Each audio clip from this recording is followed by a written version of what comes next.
کوئی شخص جھوٹ بولتا ہے تو اس کے جسم سے، اس کی زبان سے جھوٹ کے ساتھ بدبو نکلتی ہے، اللہ کے فرشتے 1 میل دور تک پیچھے رہتے ہیں۔ تو مجھے بتائیے، جو شخص جھوٹ بولتا ہو کیا اسے کوئی روحانی مرتبہ مل سکتا ہے؟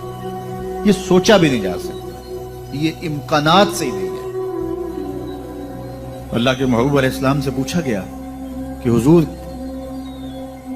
کوئی مسلمان، کوئی مومن کیا بزدل ہو سکتا ہے؟ فرمایا نہیں، وہ بہادر ہوتا ہے، لیکن ہو سکتا ہے کبھی اس سے بزدلی بھی ہو جائے۔ مومن سخی ہوتا ہے لیکن کبھی ہو سکتا ہے اس سے بخل بھی ہو جائے۔ لیکن تیسرا سوال حضور سے پوچھا گیا کہ مومن جھوٹا ہو سکتا ہے؟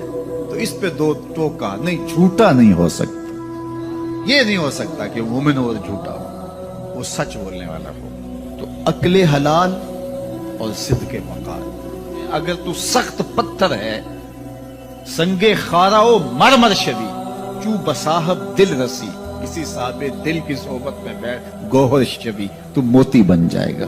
صحبت رنگ چڑھائے گی نا، صحبت رنگ چڑھائے گی۔ شیخ سعدی فرماتے ہیں، میں حمام میں گیا تو وہاں مٹی تھی اور میں نے سونگا تو اس سے خوشبو آ رہی تھی۔ تو میں نے کہا، تو مٹی ہے اور تیرے وجود سے خوشبو آ رہی ہے؟ تو اس مٹی نے زبان حال سے جو جواب دیا وہ شیخ سعدی نے نظم کیا۔ تو اس مٹی نے کہا کہ میں ہوں تو مٹی، لیکن چند دن تک پھول کے قدموں میں بیٹھی رہی۔ جمال ہم نشیں در من اثر کر، وگرنہ من ہما خاکم کے ہستم۔ میرے ہم نشیں کا جمال میرے اندر سرایت کر گیا ہے، ورنہ ہوں تو میں ذات کی مٹی۔ اللہ اکبر۔ لیکن پھول کی صحبت کا رنگ چڑھا ہے، درد منداں دے سخن محمد دے صحبت میں بیٹھ کے سیکھنا چاہیے۔ تو اولادوں کو اپنے والدین کی صحبت میں بیٹھ کے جو ہے وہ سیکھنا چاہیے۔ دور موجود کے اندر سکھانے والا کوئی پاکیزہ وجود نہیں رہ گیا۔ ہم سب کو سوشل میڈیا سے سیکھتے ہیں۔ سوشل میڈیا سے آپ کو معلومات تو نصیب ہوں گی لیکن تربیت نصیب نہیں ہوگی۔ آدمی بناتے ہیں، تربیت کسی شخص کی صحبت کے نور سے نصیب ہوتی ہے کہ سینے میں حب رسول اور خشیت الہی کا جو جذبہ نور تھا، اللہ تعالیٰ جل شانہ نے ان کو جو عرضاں کیا ہوا تھا۔ قرآن مجید کی تلاوت کرتے تو ان کی آنکھیں آنسوں کا خراج دیتے، اور عذاب کی آیات پر جو ان کی کیفیت ہوتی تو اس وقت ان کی اس کیفیت پہ ترس آنے لگتا۔ وہ آنسو جو حضور کی محبت میں بہے گئے اور اللہ کی خشیت میں آنسو جو بہے، وہ معمولی آنسو نہیں ہے۔ رومی کہتے ہیں، جہاں پانی گرتا ہے وہاں سبزہ اگتا ہے، جہاں آنسو گرتے ہیں وہاں رحمت اترتی ہے۔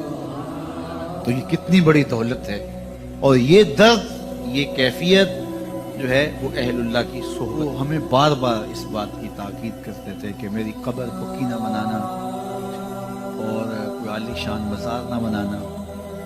اس بات پہ زور دیتے تھے کہ میرے بعد جو ہے وہ میری کرامات کو نہ بیان کرنا، ایسی کرنے کی کوشش بھی نہ کرنا۔ ہم نے اپنے والد گرامی کی قبر تو پکی نہیں بنائی، لیکن ان کے فکر کو پختہ کر کے تھاما ہے۔